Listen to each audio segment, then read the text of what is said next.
আপনারা জানেন বাংলাদেশ জামাত ইসলামী, ইসলামী ছাত্র শিবির, ইসলামী ছাত্রী সংস্থা, বাংলাদেশে এই তিনটা দল আমি পেয়েছি যারা জোর করে কোনো কিছু চেয়ে নেয় না, দিলে আরো কান্নাকাটি করে। বাংলাদেশে আর কেউ এটা দেখাতে পারেনি আজ পর্যন্ত, আমার মনে হয় পারবে কিনা তাও জানি না। উনি যদি জোর করে চেয়ে নেয় যে আমারে দেওয়া লাগবে, ওনারে ভোট দেবেন না। দলীয়ভাবে যদি জামাত ইসলামী থেকে জোর করে চাপিয়ে দেওয়া হয়, আমি ওয়াদা দিচ্ছি আপনাদেরকে, ওইটা দিলে ওনার কাছ থেকে দুর্নীতি পাবেন না। যারা জোর করে দায়িত্ব চেয়ে নেয় তাদের উপর আল্লাহর রহমত থাকে না, আর যাদের উপরে চাপিয়ে দেওয়া হয় এই মানুষগুলোকে আল্লাহ নিজে কন্ট্রোল করে চালায়। নবীজি 13 বছর পরে যদি অনুমতি পায়, আমরা 54 বছর বাদ দিলাম, 15 বছর তো গেছে, 15 বছর পরে এখন আমরা অনুমতি পেয়ে গেছি। আমরা স্বপ্ন দেখতে চাই এবার জমিনে, যেহেতু খলিফার দায়িত্ব নিয়ে আমরা আছি, 300 এমপির ভেতরে 151 জন অন্তত কোরআন বুকে নিয়ে যেন যেতে পারে। এটা যদি কেউ মনে করেন যে না এটা জামাত ইসলামের কাজ, হোক, এইটাই জামাত ইসলামের কাজ। কেউ যদি মনে করেন এটা দুনিয়ার কাজ, হ্যাঁ এইটাই দুনিয়ার কাজ। কেউ যদি মনে করেন এটা রাজনীতি, হ্যাঁ এইটাই রাজনীতি। আপনি জমিনে থেকে কাজ করলে আপনারটা রাজনীতি হয় না। আপনার মতো আমিও একজন নাগরিক মানুষ, আমি জমিনে থেকে কাজ করলে কোরআনের পক্ষে এটা রাজনীতি হয়। আমার মনে হয় আপনার কোনো দুর্বিসন্ধি আছে। কথা বলে না কেন? আপনার ভেতরে যে দুর্বিসন্ধি আছে এটা কিন্তু মানুষ এখন বুঝে ফেলছে। বাংলাদেশে 73টা দলের একটা দল আমি পেয়েছি, যেই দল করলেই হয় না, ওই দলে প্রতি সপ্তাহে 2 দিন করে অন্তত পারিবারিক বৈঠক করা লাগে কোরআন আর হাদিস দিয়ে। খালি আপনি সিদ্দিক হবেন হবে না, তার পরিবারটাও সিদ্দিক করা লাগবে। এই কথা বলেন না কেন? ওয়াযকুর ফিল কিতাবি ইব্রাহিম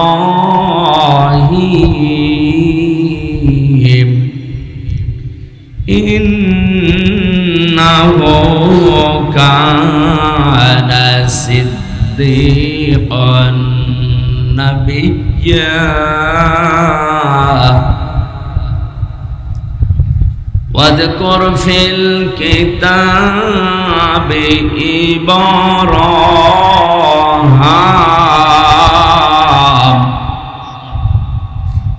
ওয়াযকুর ফিল কিতাবি ইব্রাহিম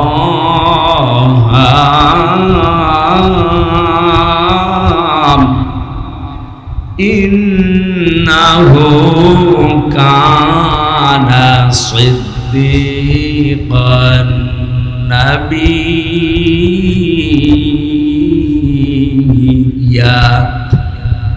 সাদাকতা ইয়া রাব্বানা।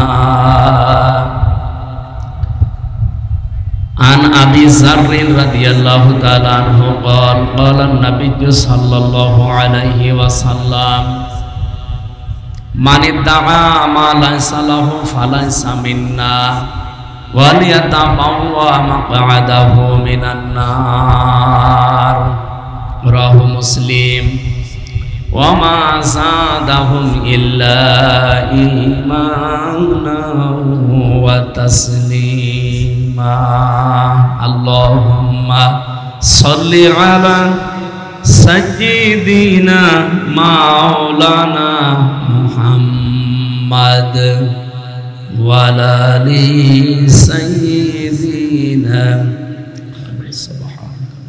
কত ব্যথা কত ভাবে সয়েছ যে তুমি, তোমারি খুনে লাল তায়েফের ভূমি। ফেরেশতা এসে চায় ধ্বংসের হুকুম, লৌহ মাখা মোহাম্মদ প্রাণেতে হাসরাত। হে আল্লাহ ক্ষমা করো এ তায়েফবাসীর,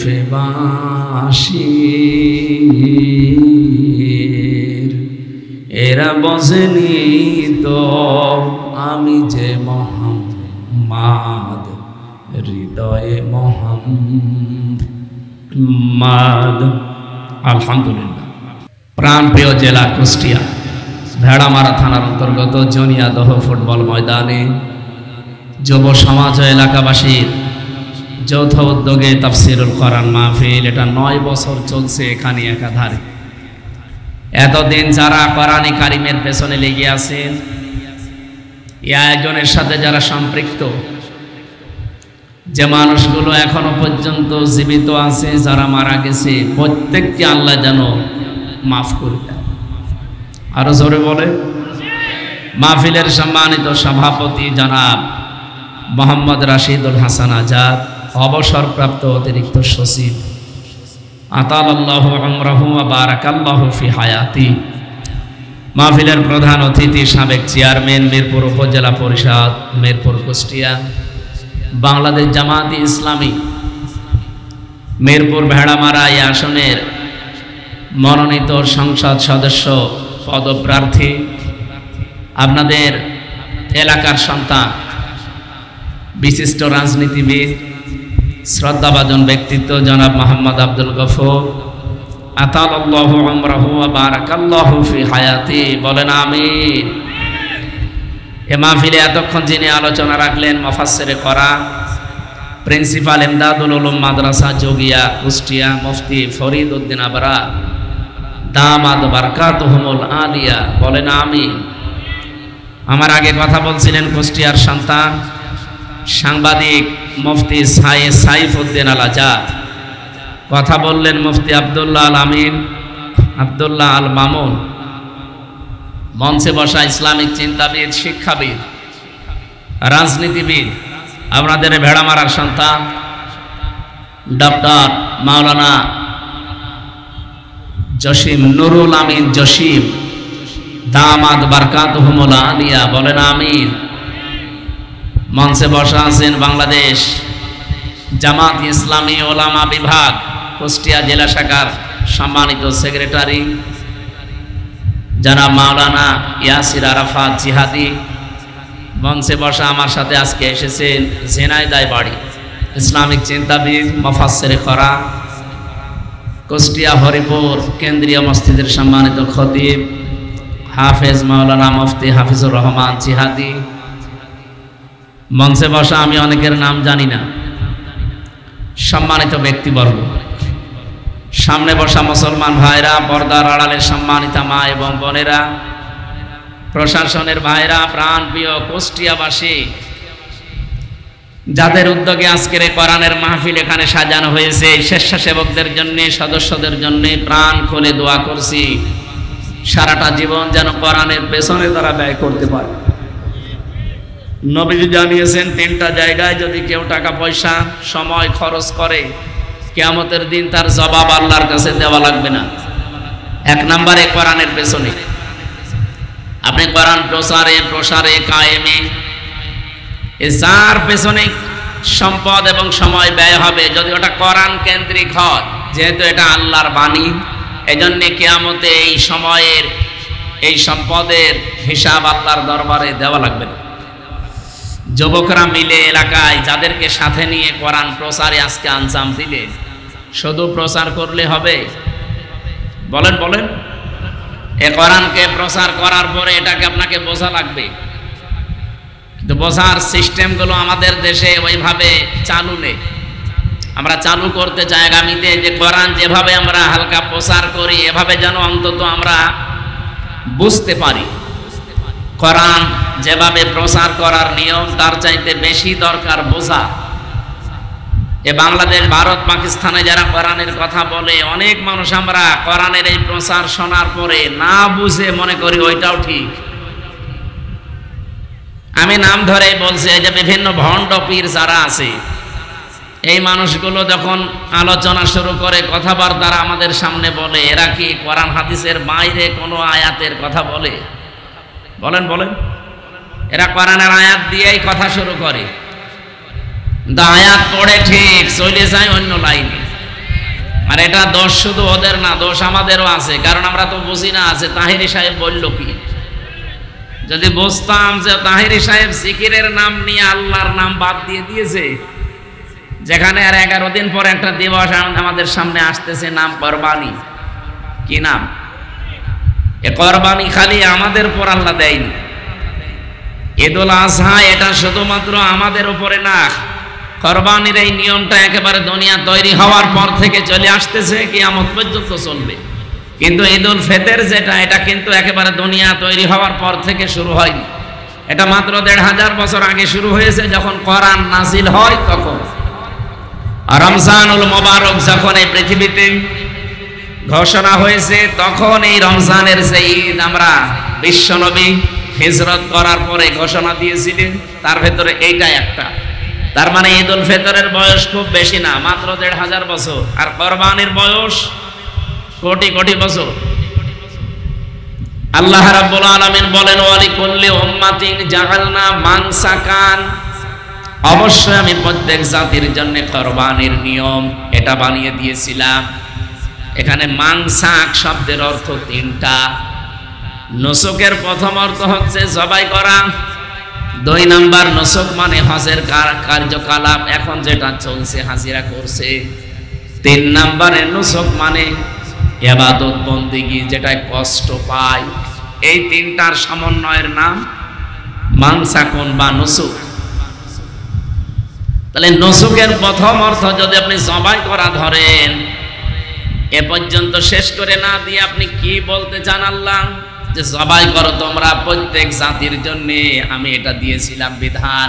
লিয়াযকুরু ইসমাল্লাহি আলা মা রাযাকাহুম মিন বাহিমাতিল আনআম। বলেন আল্লাহু আকবার।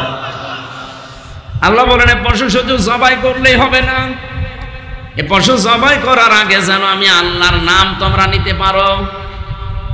যেখানে পশু জবাই করার আগে কুরবানির শিক্ষা আছে, আল্লাহর নাম নেওয়া লাগবে। কার নাম? আরো জোরে বলেন। নাকি বাবার নাম নিলে হবে?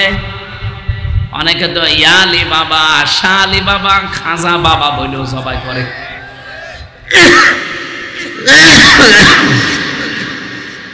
এ ভেড়া মারায় কয়েক জায়গায় হয় আমি জানি। স্যার, ভেড়া মারা হয় না? কত রকমের উল্টাপাল্টা মাজার বানিয়ে সেখানে আল্লাহর নাম বাদ দিয়ে অন্যের নামে জবাই হয়। কুরবানির প্রথম শিক্ষা এটা, যা করবেন কার নামে? আরো জোরে বলেন।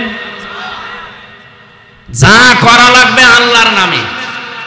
এইটা বাদ দিয়েছিল যারা, দেখেন তাদেরকে আল্লাহ এত নিচে নামিয়েছে, এখন বুক ফুলিয়ে বলবে যে আমি অমুক, তাও বলতে পারেন। আপনি আল্লাহর নাম বাদ দিয়ে অন্য কাউকে ওখানে রিপ্লেস করবেন, এত পোষাবে, দুর্গন্ধ সৃষ্টি হবে। এই জন্য আগামী থেকে যারা আসবেন, আল্লাহ বাদে অন্য কাউকে যেন সামনে নিয়ে আসার চেষ্টা করবেন না।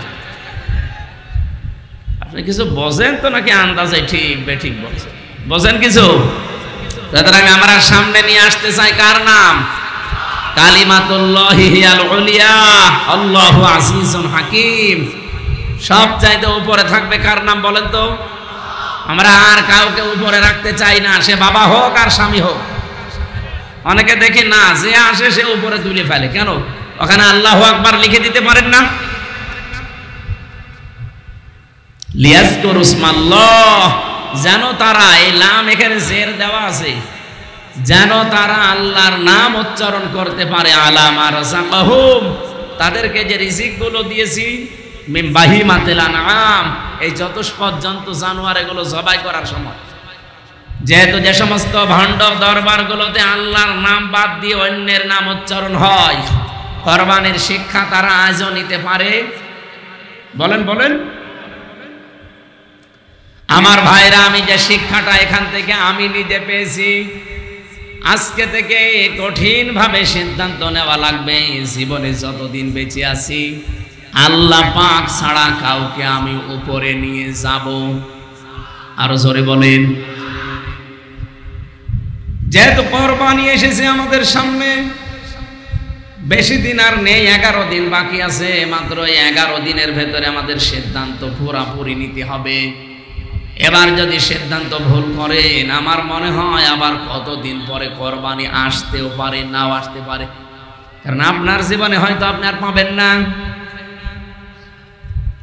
যেন কুরবানির শিক্ষা আল্লাহর নাম উচ্চারণ, সেখানে দেখি আমার তাহেরি সাহেব আল্লাহর নামের পাশাপাশি উনি জিকির করে ইয়ালি বাবা, শাহ আলী বাবা, কেল্লা বাবা, গোলাপ শাহ বাবা। গোলাপ শাক কি এই জেলায় আছে? পাশে আছে। হ্যাঁ, সুলাইমান শাহ। আপনি বলেন আল্লাহ বাদে অন্য কারো নামে জিকির করা জায়েজ আছে? অথচ ওনারা ওই জিকির গুলো যখন করে কত মানুষ দেখে তাদের সাথে তাল দেয়। এই জন্যে দেয় কারণে জাতি কোরআন বোঝে না। কোরআন হয়তো পড়তে পারেন আপনি, কিন্তু বুঝতেন না। এই জন্য পড়ার পাশাপাশি আপনাকে বোঝা লাগবে। তাহলে কেউ এই কুষ্টিয়া জেলায় এসে ধোঁকা দিয়ে আমাদেরকে আর বোকা বানাতে পারবে না। 3 নম্বরে শুধু বুঝলেই হবে না, যতটুকু বুঝলেন ওইটা আপনি প্রচার করবেন, যতটুকু বুঝেছেন ওইটা আপনি মানবেন। এটা 3 নাম্বার শর্ত।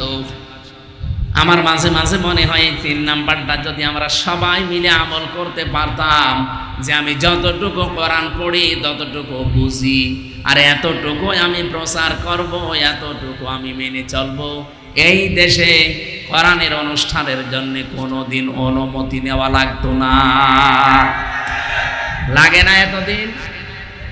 এক কথা বলে না কেন? আর লাগবে কোনোদিন না, কারণ জাতি এখন কোরআনে কারিম নিজে মানে এবং প্রচার করার দায়িত্ব অলরেডি নিয়েছে। এটা শুধু আমির হামজার দায়িত্ব না।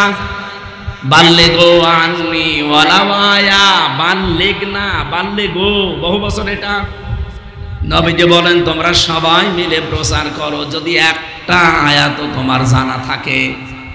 তাহলে দল মত নির্বিশেষে আজ আমরা যারা নবীর উম্মত দাবি করি, বলেন তো এই আয়াতটা, এই হাদিসটা যদি আমরা মেনে চলতে পারতাম, এই 15 বছরে আলেমের কাছ থেকে কেউ মাইক কেড়ে নেওয়ার সাহস পেত না। আমার স্পষ্ট মনে আছে 19 সালে, এটা ঘুরিয়ে দেন, গলা ভেঙে যাচ্ছে, ঘুরিয়ে দেন, ঠিক আছে। বেড়ামারা আর্ট সেন্টারে এসেছিলাম, অনুষ্ঠানটা কমপ্লিট, আমি উঠবো, সেই সময় আল্লাহর বান্দারা উঠতে দিল না। কোথায় আছেন আপনারা আজ? আপনি তো আমির হামজাকে মানা করেন না, আপনি মানা করেছিলেন আল্লাহকে। কারণ আল্লাহর ওই কথাগুলো আমি শুধু অ্যাডভার্টাইজ করতাম। কথা বলেন ঠিক কিনা? কোরআনের প্রচারে যারা বিভিন্ন নাম দিয়ে বাধা দেন, আপনি তো হামজাকে বাধা দেন না, আপনি তো জামাত ইসলামকে বাধা দেন না, আপনি তো শিবিরকে বাধা দেন না, আপনি সরাসরি বাধা দেন আল্লাহ, নিজে আল্লাহকে। কারণ এই কথাগুলো আল্লাহরই প্রচার করার দরকার। আল্লাহর কথা উনি আমাদেরকে প্রতিনিধি করে পাঠিয়ে প্রচার করাচ্ছে। কারণ খলিফা শব্দের ব্যাখ্যায় আমি পড়েছি, খলিফা কাকে বলে আমরা অনেকেই জানি না। খলিফা মনে করে যে কাপড় চোপড় সেলাই করে ওইটাও খলিফা, চুল কেটে দেয় খলিফা, ভিক্ষা করে খায় খলিফা, এমনকি বিভিন্ন আস্তালায়, গাছতলায়, বাঁশতলায় যারা বসে আছে তাদের কাছে কিছুদিন থাকলে খলিফা, এর নাম খলিফা। খলিফা মানে স্থলাভিষিক্ত। আমি যেই কাজ করতাম আমি যেতে পারি না, আমি জসিম ভাইকে পাঠিয়েছে যে কাজটা করে আসো, এর নাম খলিফা। ওনাকে যদি কেউ অপমান করে, অপমান আমার গায়ে লাগবে। এই কথা বলেন না কেন? কোরআন প্রচার করার দায়িত্ব আল্লাহর নিজের। যেহেতু আল্লাহর এটা সাজে না, তার শানের খেলাফ, এজন্য আল্লাহ আমাদেরকে পাঠিয়েছেন। ইন্নী জাইলুন ফিল আরদি খলিফা, আমি জমিনে খলিফা পাঠালাম, যাও।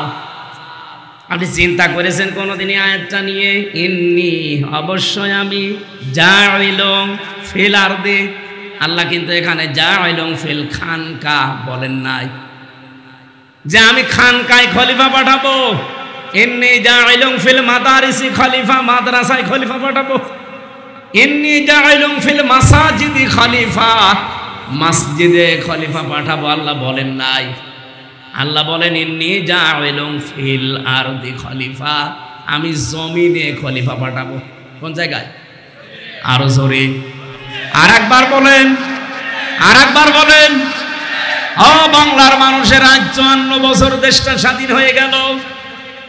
আল্লাহর বান্দা আমরা যারা খলিফা দাবি করি নিজেদেরকে, আমরা আজ জমিনে নেই। কেউ মাদ্রাসায়, কেউ মসজিদে, কেউ মক্তবে, কেউ খানকায়। জমিন ফাঁকা পেয়েছে জালেমরা। 180 মাইল বেগে চালো, এবার আর চালাতে দেবেন? হ্যাঁ, যেহেতু জমিন ফাঁকা পেয়েছিল, যা মনে তাই তাই করতো। এবার জমিন ফাঁকা নেই, এবার আমার মনে হয় নবীর উম্মতেরা, আল্লাহর যারা খলিফা, তারা এখন জমিনে আছে। আর এবার আমরা জমিনে থাকতে চাই না খানকায় দৌড় দেব, মাদ্রাসায়, মসজিদে, মক্তবে, কোথায়? জমিনে থাকা লাগবে। আল্লাহ আমাদেরকে জমিনেই পাঠিয়েছেন। যেটা আল্লাহ পাকের শানের খেলাফ, এটা ঘরে ঘরে এসে কোরআনের কথা প্রচার করা, এটা আল্লাহর মানায় না। ওই দায়িত্বটা আল্লাহ আমাদের মতো মানুষকে খলিফা বানিয়ে পাঠিয়েছে। বাংলার মানুষ ভালো করে শোনেন, রেকর্ড হচ্ছে, সারা দেশে ছড়াচ্ছে। এবার আর আল্লাহর খলিফারা কোনদিন জমিন ছেড়ে চলে যাবে। যত ষড়যন্ত্র হোক, যত সমস্যা দেখা দিক, জমিনে টিকে থাকা লাগবে। আমরা স্বপ্ন দেখতে চাই এবার জমিনে, যেহেতু খলিফার দায়িত্ব নিয়ে আমরা আছি। 300 এমপির ভেতরে 151 জন অন্তত কোরআন বুকে নিয়ে যেন যেতে পারে। এটা যদি কেউ মনে করেন যে না এটা জামাত ইসলামের কাজ, হোক, এইটাই জামাত ইসলামের কাজ। কেউ যদি মনে করেন এটা দুনিয়ার কাজ, হ্যাঁ এইটাই দুনিয়ার কাজ। কেউ যদি মনে করেন এটা রাজনীতি, হ্যাঁ এইটাই রাজনীতি। আপনি জমিনে থেকে কাজ করলে আপনারটা রাজনীতি হয় না। আপনার মতো আমিও একজন নাগরিক মানুষ, আমি জমিনে থেকে কাজ করলে কোরআনের পক্ষে এটা রাজনীতি হয়। আমার মনে হয় আপনার কোনো দুর্বিসন্ধি আছে। কথা বলে না কেন? আপনার ভেতরে যে দুর্বিসন্ধি আছে, এটা কিন্তু মানুষ এখন বুঝে ফেলছে। আমি একটা হাদিস পড়েছিলাম, বাংলা বলবো, ওটা রাগ করবেন না। মুসলিম শরীফের হাদিস, নবীজি বলেন, মানিদ্দাআ মা লাইসা লাহু ফালাইসা মিন্না ওয়ালিয়াতাবাওয়া মাকআদাহু মিনান নার। কোন ব্যক্তি যদি এমন জিনিসের দাবি করে যে জিনিস তার না, ওই জিনিস যদি সে নিজের আয়ত্তে নিয়ে নেয়, জোর করে, জবরদস্তি করে, দখল করে, চাঁদাবাজি করে, যেভাবে হোক, অন্যের জিনিস যদি নিজের আয়ত্তে নিয়ে নেয়, যেই দিন এই কাজ করেছে, ফালাইসা মিন্না, ওই দিন থেকেও নবীর উম্মত আর নেই। কি কথা বললেন না? আপনি বলেন তো বাংলাদেশে হাদিস মেলে না, এই জবাব দিলেন না? বলেন বলেন, কত মানুষকে আমরা দেখতে পেলাম এই হাদিস বাংলাদেশে, অনেকে আজ মেনে নবীর উম্মত থেকে অলরেডি বের হয়ে চলে গেছে। কথা বলেন ঠিক কিনা? দ্বিতীয় নম্বরটা আরো কঠিন, ওয়ালিয়াতাবাওয়া মাকআদাহু মিনান নার, সে যেন জাহান্নামে নিজের একটা স্থান তৈরি করে নিল। বলেন নাউজুবিল্লাহ। আমাদের জীবন যেন এরকম। এই কি বৃষ্টি হচ্ছে?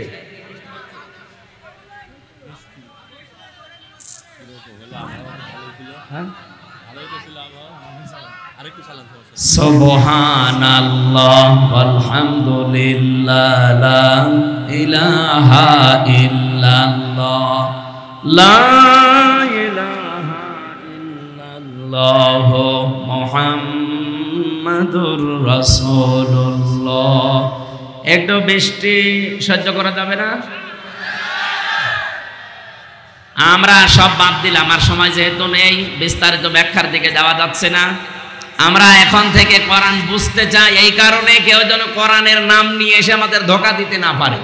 কারণ বহু মানুষ এভাবে সারা দেশে ধোঁকা দিচ্ছে, মনে হয় যে কোরআন থেকেই বলছে, অথচ ওগুলো কোরআনের কথা না।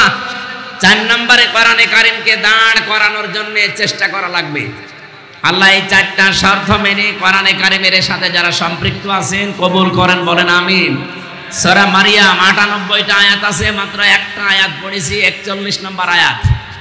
আল্লাহ রাব্বুল আলামিন যেহেতু কোরবানি সামনে, প্রথম কোরবানি আদম নবীর সন্তান থেকে সিস্টেম চালু হয়েছিল, আর আমরা যে পশু জবাই করে খাই, এই সিস্টেম চালু হয়েছিল আমাদের জাতির পিতা ইব্রাহিম আলাইহিস সালাম থেকে।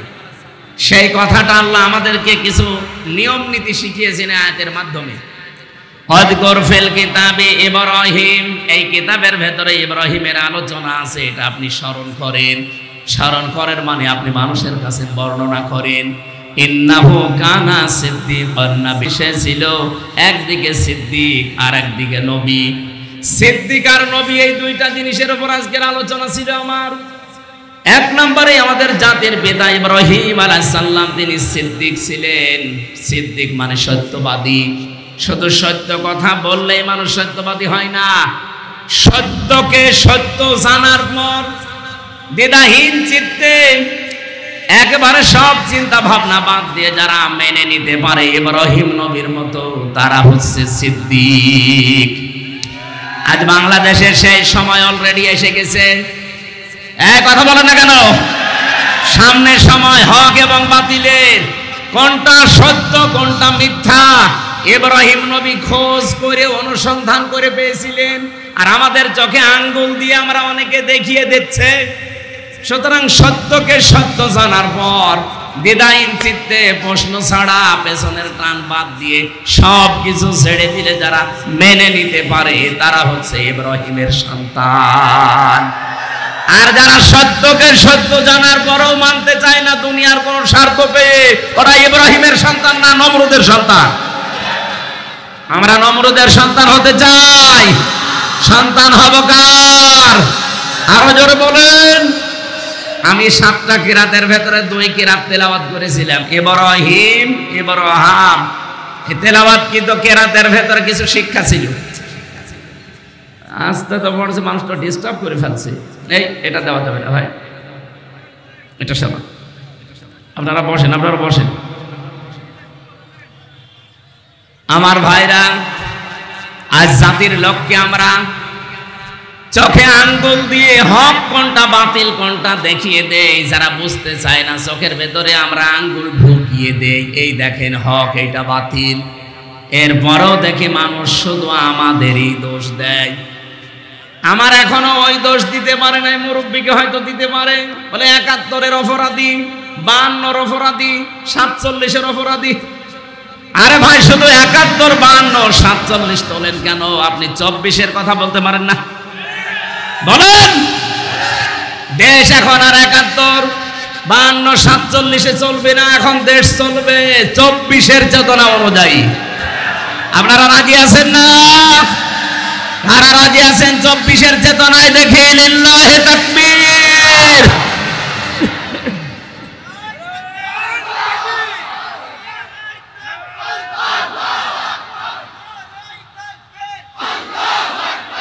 আলহামদুলিল্লাহ ভাই।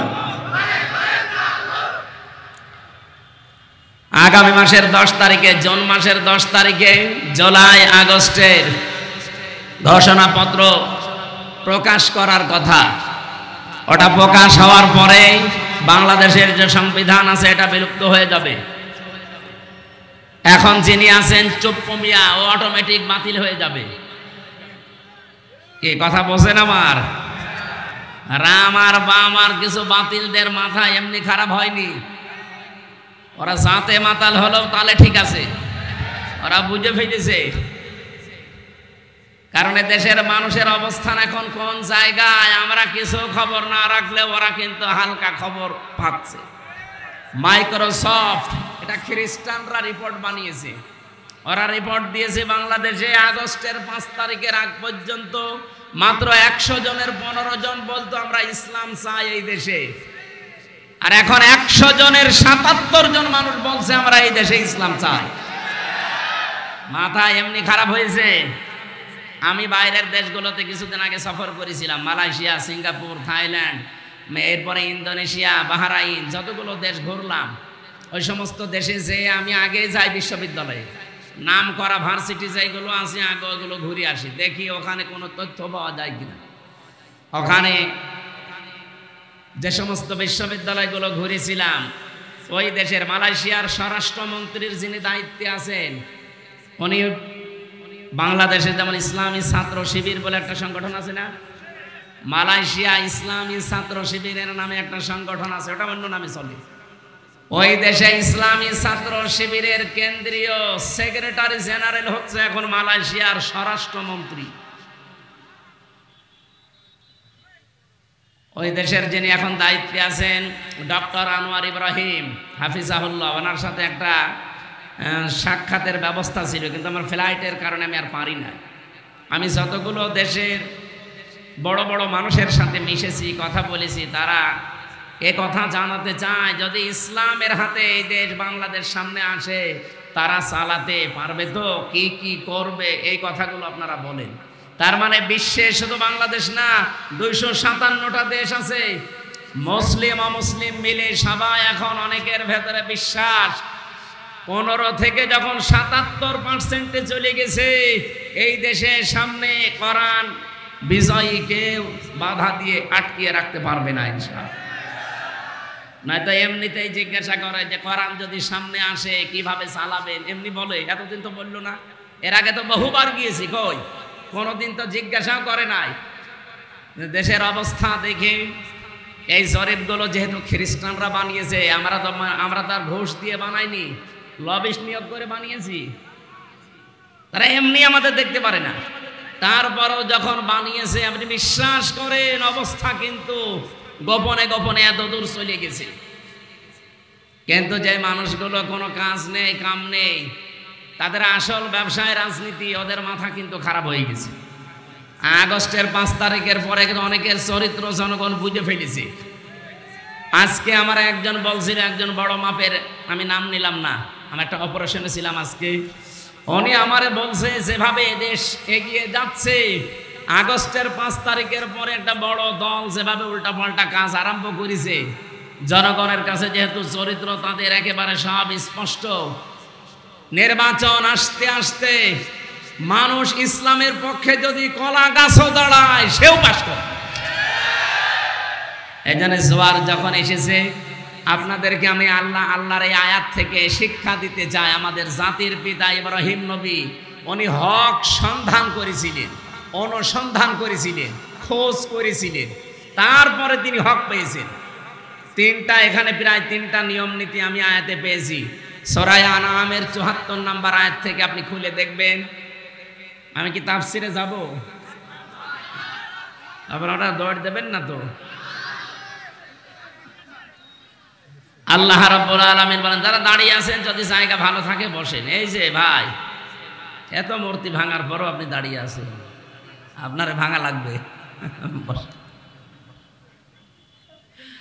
রাব্বুল আলামিন বলেন, আইদ ক্বালা ইব্রাহিম লিআবিহি আযারা তাত্তাখিযু আসনামান আলিহা ইন্নী আরাকা ওয়া কওমাকা ফি যালালিম মুবিন। আমাদের যিনি জাতির পিতা, যার কাছ থেকে কোরবানি পশু জবাই করার মাধ্যমে যেটা খেয়ে ফেলা হয়, এই নিয়মটা আমরা ইব্রাহিম নবীর সুন্নাত এখান থেকে পেয়েছি। এর আগে যদি পেতাম তাহলে আর খাওয়া যেত না। আদম নবীর জামানায়ও এই পশু জবাই করার নিয়ম ছিল, কিন্তু ওটা এরকম ময়দানে রেখে আসা লাগতো। আকাশ থেকে আগুনের ঝলক এসে ওটা পুড়িয়ে ফেলতো। যদি টাকা হালাল হয় পুড়ে যেত, আর যদি 2 নাম্বার হয় সালমান এফ রহমানের মতো পড়ে থাকতো। আমার মনে হয় ওই শরীয়ত যদি এখন থাকতো, কত হাসিছে ধরা খেত, কত মানুষের আত্মীয় স্বজন সব নষ্ট হয়ে যেত, বউ চলে যেত। তুমি 2 নাম্বার। রাব্বুল আলামিন বলেন, ইযে করবা কুরবানান ফাতুকবিলা মিন আহাদিহিমা ওয়া লাম ইউতাকাব্বাল মিনাল আখার ক্বালা লা আকতুলান্নাকা ক্বালা ইন্নামা ইয়াতাকাব্বালুল্লাহু মিনাল মুত্তাকিন। বলেন আল্লাহু আকবার। সূরা মায়েদার 27 নম্বর আয়াতের শেষের দিকে আছে 6 নম্বর পারা 11 নম্বর পৃষ্ঠার 8 নম্বর লাইনে আছে। এটা ফি জিলালিল কোরআন থেকে বলছি। রাব্বুল আলামিন বলেন, আমি যখন এই 2 আদম নবীর সন্তান 2 জন হাবিল আর কাবিলকে বললাম রেখে আসো কোরবানির এবং চাটিয়াল ময়দানে, তারা রেখে এসেছে। একজনেরটা কবুল হয়েছে, ওইটা সিস্টেম বললাম, আরেকজনেরটা হয়নি। যারটা হয়নি সে তো চিন্তা করবে যে কেন হলো না, আমি কেন আল্লাহর দরবারে মনোনীত হতে পারলাম না, আমার এই কোরবানি কেন কবুল হইল না, এই চিন্তা করার দরকার ছিল। কিন্তু না, ও বলছেন ক্বালা লা আকতুলান্নাকা, এই হাবিল তুই আমার বয়সে ছোট, তোর শরীরে শক্তি কম, তোর যোগ্যতা মেধা সব আমার চাইতে কম, এরপরেও তোরটা কবুল হয়ে গেল, আমারটা হইল না, তোরে আমি আর বাঁচতে দেব না, তোরেই মেরে ফেলবো। আপনি বলেন তো এটা কি মানুষের কাজ না কাবিলের কাজ? কাবিল মানুষ ছিল না? আমার তো মনে হচ্ছে অবস্থা দৃষ্টে সেই দুনিয়ার প্রথম সময় যখন আল্লাহ কাবিলকে আর হাবিলকে পাঠিয়েছিল, আবার মনে হচ্ছে কাবিলের অনেক রূহ এই দেশে এখন ফিরে এসেছে। নিজে ভালো হতে পারে না জনগণের কাছে, নিজের চরিত্র ভালো না, নিজে চাঁদাবাজ, বাকিটা আর বললাম না। মানুষ আপনাকে গ্রহণ করে না কেন সেগুলো আবিষ্কার করেন না। তোদের করে কেন, তোরেই মেরে ফেলবো। এটা কি মানুষের কাজ না কাবিলের কাজ? এ বাংলাদেশে কাবিল নেই। কাবিল আছেন কারা? হাত তোলেন তো। একজন আছে। আরে কাবিল না, আমি হাসির জন্য বলি না।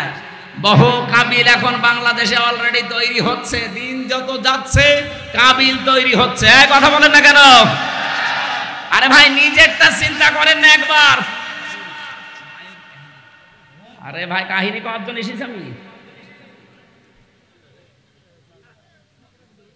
আপনি তাফসির মাহফিল লিখেছেন, তাফসির আকারে কথা বলছে, আমি একটু বাইরে যাইনি। ভালো করে শোনেন, নিজেরটা কবুল না হলে চিন্তা ভাবনা করার দরকার ছিল কি, এত কষ্ট করে 2.5 লাখ টাকা দিয়ে কোরবানি কিনলাম, আমারটা হয় না, আমি কি তাহলে আসলেই খারাপ? আমার কর্মজীবন কি ঠিক নেই? আমার চরিত্র কি আসলে ভালো হয়নি? এই চিন্তা করে আরো নিজেকে সংশোধন করার দরকার ছিল না। ও বলছে কলা লা আকতুলান্নাকা লামে তাকিদ নুনে সাকিলা। ওই হাবিল, তোরে আমি আর বাঁচতে দেব। তোরটা কেন কবুল হয়েছে? এই 54 বছরে যারা নিজের মেধা, যোগ্যতা, চরিত্র দিয়ে, কাজ কাম দিয়ে জনগণের আস্থা অর্জন করে ফেলেছে, আপনি তাদেরই মেরে ফেলতে চান? মেরে ফেলে আপনি জনগণের মন পাবেন? ক্বালা ইন্নামা ইয়াতাকাব্বালুল্লাহু মিনাল মুত্তাকিন। হাবিল ওই দিন বলেছিল, ভাই আপনি আমার চাইতে বয়সে বড়, আপনার শক্তি বেশি, আপনি আমার আগে দুনিয়ায় এসেছেন, কিন্তু কান খাড়া করে শোনেন, ইন্নামা, ইন্নার পরে মা যোগ হলে বাংলা অর্থ আসে একমাত্র, কেবলমাত্র, শুধুমাত্র, হবেই হবে, এটাই। এরকম 33টা অর্থ আছে। হাবিল বলতে চেয়েছিল, হে ভাই আমি গ্যারান্টি দিতে পারি শুধুমাত্র, কেবলমাত্র, একমাত্র আল্লাহ মুত্তাকিদের জিনিসপত্র গ্রহণ করে থাকে। এই জন্য তিনি কব্বালা দেননি, এটা কব্বালু দিয়েছেন। এটা মোজারে, বর্তমান, ভবিষ্যৎ, প্রেজেন্ট, ফিউচার।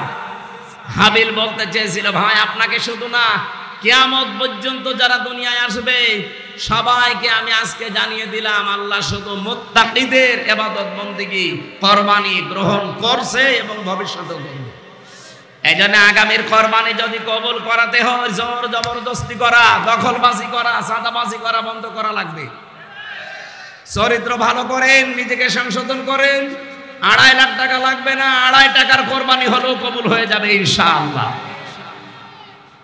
এটা যেহেতু ওই শরীয়ত ছিল আদম নবীর সন্তান থেকে আমাদের নবীর আগ পর্যন্ত, কিন্তু আমাদের নবী না, ইব্রাহিম নবীর আগ পর্যন্ত, ইব্রাহিম নবী থেকে শুরু করে আরেকটা শরীয়ত আমরা পেয়েছি, যেটা এই যে পশু জবাই করে আর আগুনে পুড়িয়ে ফেলা লাগে না, এটা আমরা খেয়ে ফেলতে পারি।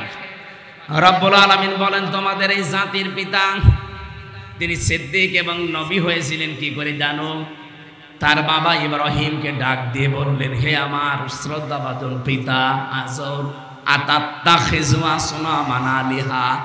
হারফে ইস্তেফহাম, প্রশ্নবোধক চিহ্ন, এটা ইন্টারোগেটিভ সেন্টেন্স। তিনি ডাক দিয়ে বললেন, বাবা আপনি কি এই মূর্তিগুলোর প্রণাম করেন, পূজা করেন, এদের কাছে মাথা নত করেন? ইন্নী আরাকা ওয়া কওমাকা ফি দালালিম মুবিন। আমি দেখতে পাচ্ছি অবশ্যই আপনি এবং আপনার জাতি সবাই বিভ্রান্তির ভেতরে, স্পষ্ট গোমরাহির ভেতরে আছেন। কারণ যার সামনে মাথা নত করলেন ও তো নিজেও কিছু করতে পারে না।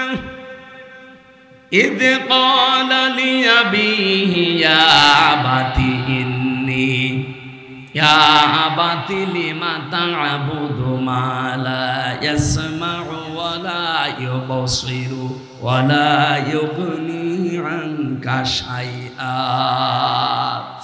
এরা কথা বলতে পারে না, দেখতে পারে না, কোনো উপকারও করতে পারে না, কেন আপনি এই কাজ করেন? বাবাকে কথাগুলো বলতে বলতে দলিল দেওয়া লাগবে, এজন্য নিজেও তো কিছু দেখা লাগবে। আল্লাহ পাক বলেন, আমি ইব্রাহিমকে এমন এমন কিছু দেখিয়েছিলাম। ওয়াকাযালিকা নুরি ইব্রাহিমা মালাকুতাস সামাওয়াতি ওয়াল আরদি ওয়ালিয়াকুনা মিনাল মুকিনিন। ওদের ভেতরেই বেড়ে ওঠা একজন মানুষ, ওদের বংশে জন্ম নেওয়া একজন মানুষ, কি এমন হয়ে গেল? কি দেখলেন হঠাৎ করে তিনি তার জীবনধারা পাল্টিয়ে ফেললেন, কথার ধরনও পাল্টিয়ে গেছে। তিনি বললেন, হে আমার বাবা, নড়তে পারে না, কথা বলতে পারে না, দেখতে পারে না, উপকার করতে পারে না, কেন তাদের ইবাদত করেন? হযরত ইব্রাহিম কেন তো শক্ত কথা বলেছিলেন জানেন? আল্লাহ বলেন, আমি ইব্রাহিমকে এমন কিছু দেখিয়েছিলাম আসমান আর জমিনের। কি দেখিয়েছিলাম? মালাকুত। এই শব্দের ব্যাখ্যা ফি জিলালিল কোরআনে সাইয়্যিদ কুতুব রহমাতুল্লাহ আলাইহি অনেকগুলো অর্থ দিয়েছেন। আল্লাহ পাকের নবী ইব্রাহিম এই শক্ত কথা তার বাবাকে বলার পেছনে কারণ ছিল, এমন এমন নিদর্শন আল্লাহ তাকে দেখিয়েছেন, আসমান জমিনের পরিচালনার ব্যবস্থা এবং রাজত্বে, আল্লাহর যে রাজত্ব চলছে আসমান আর জমিনে, এই ক্ষমতা হযরত ইব্রাহিম নিজের চোখে অবলম্বন করেছিলেন। ওয়ালিয়াকুনা মিনাল মুকিনিন, তিনি দৃঢ় বিশ্বাসীদের অন্তর্ভুক্ত হয়ে গেলেন। এতটুকু পর্যন্ত তিনি দৃঢ় বিশ্বাস করতে পারেন না, একটা একটা করে তিনি অনুসন্ধান করছিলেন। এখানে তিনটার কথা বললাম না? ফালাম্মা জান্না আলাইহিল লাইলু রা কাওকাবা ক্বালা হাযা রাব্বি। তিনি সন্ধ্যাবেলায় দেখলেন আকাশে তারকা মিটমিট করে জ্বলছে, বললেন এটা আমার রব হবে। ওটা যখন অস্তমিত হয়ে গেল তিনি বললেন ক্বালা লা ক্বালা ফালাম্মা ফালা ক্বালা লা উহিব্বুল আফিলিন। যেটা অস্তমিত হয়ে যায়, সামনে থেকে যেটা সরে যায়, যেটা অদৃশ্য হয়ে যায়, যেটা আর কোনো অস্তিত্ব নেই, আসে চলে যায় না, এমন জিনিস আমি ভালোবাসি না। এরপরে তিনি চাঁদ দেখলেন, একই কথা বললেন। সূর্য দেখার পরও তিনি একই কথা বললেন। এবার জাতির লোককে ডাক দিয়ে কড়া ভাষায় জবাব দিয়েছিলেন, ইন্নী ওয়াজ্জাহতু ওয়াজহিয়া লিল্লাযী ফাতারাস সামাওয়াতি ওয়াল আরদা হানিফাও ওয়া মা আনা মিনাল মুশরিকিন। সূরা আনামের ৭৯ নম্বর আয়াতে আছে, হযরত ইব্রাহিম বললেন, জাতির লোকেরা, আমি আজকে আমার চেহারা ঘুরিয়ে দিলাম। কার দিকে ঘুরিয়েছি জানেন? আসমান আর জমিনের যিনি উদ্ভাবক। এখানে ফাতারা শব্দটা আছে, তাফসিরে যারা পড়তে পারে, ফাতারন শব্দের বাংলা অর্থ হচ্ছে নমুনা ছাড়া, মডেল ছাড়া, আকার আকৃতি ছাড়া যিনি বানাতে পারেন, তার আরবি নাম হচ্ছে ফাতির। আমার আল্লাহ আসমান বানিয়েছে আর একটা দেখে দেখে, বলেন বলেন, জমিন বানিয়েছে আর একটা দেখে দেখে, কোন রকমের মডেল ছাড়া, নমুনা ছাড়া, কোন আকার আকৃতি ছাড়া আল্লাহ নিজের মন মতো করে প্রথমে আসমান বানিয়েছেন। আমি ওই আল্লাহর দিকে ঘুরলাম, হানিফা, আমি একনিষ্ঠভাবে ঘুরলাম। ওয়া মা আনা মিনাল মুশরিকিন, আমি মুশরিক না। সুবহানাল্লাহ বলতে পারেন না? যেই বলেছেন আমি মুশরিক না, তোমাদের মতো মূর্তি পূজা, গাছ পূজা, আগুন পূজা, দরগা পূজা, দুর্গা পূজা, এগুলো আমি আর করি না। আমি এমন একজনের ঠিকানা পেয়েছি যার দিকে আমি একনিষ্ঠভাবে ঘুরলাম। ইয়া বাতিনি ক্বাদ জানি মিনাল ইলমি মা লাম ইয়াতিকা ফাত্তাবিউনি আহদিকা সিরাতান সাবিয়্যা। হে বাবা, আমার কাছে জ্ঞান এসেছে যেটা আপনার কাছে আসে নাই। আপনি আমার অনুসরণ করেন, আপনাকে আমি সরল এবং সঠিক পথ দেখাবো। ইব্রাহিম নবী এখন দেশে নেই, আছে? বলেন বলেন। ইব্রাহিমের সন্তান আছি আমরা, বুকে হাত দিয়ে আমরা গ্যারান্টি দিতে পারি আমরা ইব্রাহিমের সন্তান। ঠিক ওই মন নিয়েই বলছি, কুষ্টিয়াবাসী, আমাদের কাছে এমন জ্ঞান আছে যে জ্ঞান আপনাদের কাছে নেই। সুতরাং একেবারে গ্যারান্টি নিয়ে, সত্য বিশ্বাস নিয়ে আপনার কাছে আমি এই মন নিয়ে এসেছি। আপনি অনুসরণ করেন, যা বলছি মেনে চলেন, সরল এবং সঠিক পথ পেয়ে যাবেন। আল্লাহর কসম, আপনি সরল সঠিক পথ পেয়ে যাবেন। এতটুকু বলতে দেরি, হযরত ইব্রাহিমের সবচাইতে বেশি আপন যে লোকটা তার বাবা ডাক দিয়ে বলেছিল, ক্বালা রাগিবুন আনতা আন আলিহাতি ইয়া ইব্রাহিম। হে ইব্রাহিম, তুমি কি আমাদেরকে, আমার ইলাহগুলোকে তুমি কি পরিত্যাগ করার কথা বলো? এখানে ইলাহ বলতে ওই জামানায় নাই, মূর্তি পূজা করতো তারা, তাদেরকে বুঝিয়েছেন। এখন বলেন এই হাজার হাজার পরে এখন ইলাহ শব্দের ব্যাখ্যা আপনি কি করবেন? আনতা আন আলিহাতি ইয়া ইব্রাহিম, হে ইব্রাহিম, আমাদের ইলাহগুলো সম্পর্কে তুমি কি আমাদেরকে দূরে সরাতে চাও? এখন ইলাহ শব্দের প্রথম ব্যাখ্যা হচ্ছে আইন কানুন যে তৈরি করতে পারে তাকে ইলাহ বলে। আর 54 বছর মানুষের তৈরি করা আইন দিয়ে, নিয়ম দিয়ে চলছে। যখনই আমরা বলি এই মানুষের তৈরি করা আইন বাদ দিয়ে আল্লাহর পাঠানো আইন দিয়ে ব্যক্তি, পরিবার, সমাজ এবং রাষ্ট্র চালাতে হবে, ওই নমরুদের মতো, আসরের মতো যে মানুষগুলো আছে তারাও আমাদেরকে ইব্রাহিমের মতো দুইটা কথা বলে। ওই জামানায় ইব্রাহিমকে দুইটা কথা তার বাবা বলেছিল, লা ইল্লাম তানতাহিলা আরজুমান্নাকা ওয়াহজুরনি মালিয়া। ডাক দিয়ে বলেছিল, ইব্রাহিম যে কথা বললে, এই কথা যদি নিজেকে মুক্ত করতে না পারো, যদি আমাদের দেবতাদেরকে গালিগালাজ বন্ধ না করো, যদি বলো যে আমি মুশরিক, এ কথা বললে ছেড়ে দেব। যদি বলো আমি মুশরিক না, আমি শিরিক করি না, আমি পার্টনারশিপ করে চলি না, 1 নম্বরে আমি তোমাকে হত্যা করব। বাবা বলছে এই কথা। 2 নম্বরে তুমি আমার কাছ থেকে ওয়াহজুরনি মালিয়া, দূরে চলে যাও, যেন তোমাকে আমি আর না দেখি, তোমার কথা আমার মনে না থাকে। আমার তো মনে হচ্ছে ঠিক এই কথাটা ইব্রাহিমের সন্তানদের 100 ভাগ খাপের খাপ মিলে যাচ্ছে। আমরা যখন ওই আল্লাহর কথা তুলে ধরি, আল্লাহর আইনের পক্ষে কথা বলি, ঠিক যারা মানুষের তৈরি করা আইন কানুন জমিনে কায়েম করতে চায়, এতদিন যাদেরকে আমরা অভিভাবক মনে করতাম, বড় ভাই বলতাম, দাদা বলতাম, ঠিক জানো তারা এখন আমাদের জানের শত্রু হয়ে দাঁড়াচ্ছে। ইব্রাহিমকে বলেছিল, লা ইল্লাম তানতাহিলা আরজুমান্নাকা, লামে তাকিদ নুনে সাকিলা, তোরে আমি মেরেই ফেলবো, হত্যা করে ফেলবো। আজ বিভিন্ন জায়গায় আওয়াজ তুলছে না, বলেন ওয়াহজুরনি মালিয়া, অথবা আমার কাছ থেকে দূরে চলে যাও। দেশ থেকে দাঁড়িয়ে দেওয়ার জন্য কত রকমের কায়দা কৌশল এখন তৈরি করছে সামনে। আপনারা যত কিছু করেন না কেন, আমরা নমরুদের সন্তান না, আমরা ইব্রাহিমের সন্তান।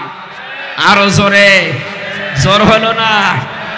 ইব্রাহিম বলেছিলেন, ওয়াতাসিলুকুম ওয়ামা তা'বুদুনা মিন দুনিল্লাহি ওয়া আদউ রাব্বি ওয়া লা মা'কুম বিদুআইকা রাব্বি শাকিয়্যা।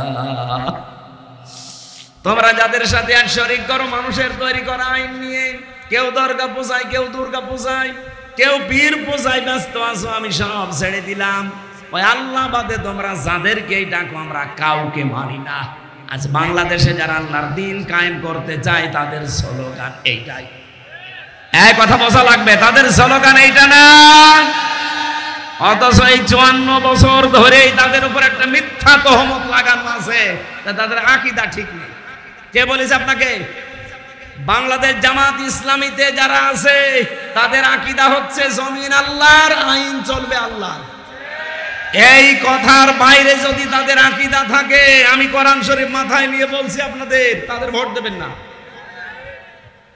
যদি তারা বলে যে জমিন আল্লাহর, আইন চলবে আমার নেতার না, এমনকি মওদুদি সাহেবের আইন চলবে, তাদের ভোট দেবেন না। যদি বলে যে জমিন আল্লাহর, আইন চলবে আল্লাহ, এ কথা বলার পরও যারা বলে এদের আকীদা ঠিক নেই, আপনার কি আকীদা দেখি আপনার আকীদা দেখি। এই মিথ্যা তহমতটা কেন লাগান একটা মানুষের উপরে? আমি তো নিজে মিশে দেখেছি তাদের, জমিন আল্লাহর, আইন চলবে আল্লাহর, এইটাই জামাত ইসলামের আকীদা। যদি জামাতের থাকে জিজ্ঞেস করে দেখেন, এর বাইরে আকীদা থাকলে ওনাদেরকে ভোট দূরের কথা আত্মীয়তা করবেন না। দরকার মেয়ে বিয়ে দেয়া থাকলে মেয়ে বাদ দিয়ে নেবেন, আকীদা ঠিক নেই। কিন্তু জমিন আল্লাহ, আইন চলবে আল্লাহর। এই আকীদা ঠিক নেই? এটা কি আমাদের আকীদা না নবীদের আকীদা? বলেন বলেন। ইব্রাহিম নবী আকীদা পোষণ করতেন, যারা আল্লাহ বাদে মিন দুনিল্লাহ, অন্য কারোর সাথে যারা আছো আমি সব থেকে ইতিজাল, আমি দূরত্ব বজায় রাখলাম, সব ছেড়ে দিলাম। ওয়াদউ রব্বি, আজকে থেকে আমি শুধু আল্লাহকে ডাকবো, আমার রবকে। আলাম আকুম বিদুআইকা রব্বি শাকিয়া, আমি আশা করছি আমার রব আমাকে হতভাগ্য করবে না, আমার ডাকে আল্লাহ সাড়া দেবে। সেই বিশ্বাস আমাদের নেই? আরো জোরে বলেন আছে কিনা? সুতরাং একনিষ্ঠ ভাবে যারা ফিরে এসেছি, বিপদ আপদ মুসিবত ষড়যন্ত্র এক ধরেও যদি চলে, আমরা শিরিক মুক্ত ঈমান গঠন করতে পারলে সব মোকাবেলা করবে কে? আল্লাহুম্মা ইন্না নাজআলুকা ফি নুহুরিহিম ওয়া নাউযু বিকা মিন শুরুরিহিম। মুখস্থ করে এটা সব সময় মুখে রাখবে। আল্লাহ, ওদের মোকাবেলায় আমরা তো পারলাম না, তোমাকে রাখলাম। পারবেন আল্লাহ? বলেন বলেন। যত ষড়যন্ত্র চালাচ্ছে আমাদের দাদা বাবুরা মিলে, বিভিন্ন মোড়লদেরকে ধরে ধরে, সব ষড়যন্ত্রের মোকাবেলায় আমাদের এই ঈমানে আর কাজ না। কাকে রাখলাম? আরো জোরে। নিজের জায়গা থেকে শিরিক মুক্ত হওয়ার চেষ্টা চালাবো আমরা। আশা করছি অবশ্যই আমার আল্লাহ আমাদেরকে নিরাপত্তার চাদর দিয়ে বেষ্টন করে রাখবেন।